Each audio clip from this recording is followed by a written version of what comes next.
Мен үземнең коллективны бик яратам һәм поддерживаю. Безнең коллектив бик дружный. Укытучы Тумачева Елена Владимировна.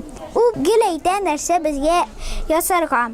Без тырыштык, репетициялар күп үттек һәм күп бийдек. Мин уйлыйм, што без җиңәбез.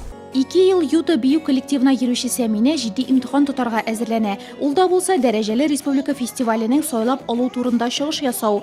15 еллап эшләп килүче коллектив өчен йолдызлыкта катнашу беренче тапкыр булмаса да, кече төркемдәге биючеләр зур сәхнәдә үзләрен тәүге тапкыр саный.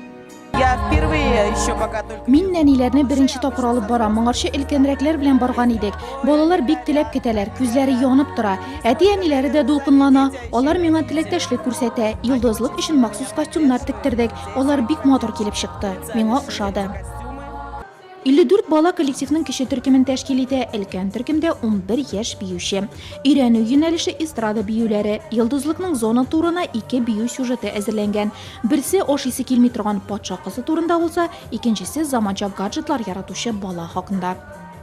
13 числа это первый отборочный тур. 13-се беренче сайлап алу көне. Аны үткәннәр 14 мартта да чыгыш ясый. Безнең барлык катнашучыларыбыз, алар 140 кеше, икенче турга да узып, 14-се көне Болгардагы гала концертта чыгыш ясар дип өметләнәбез.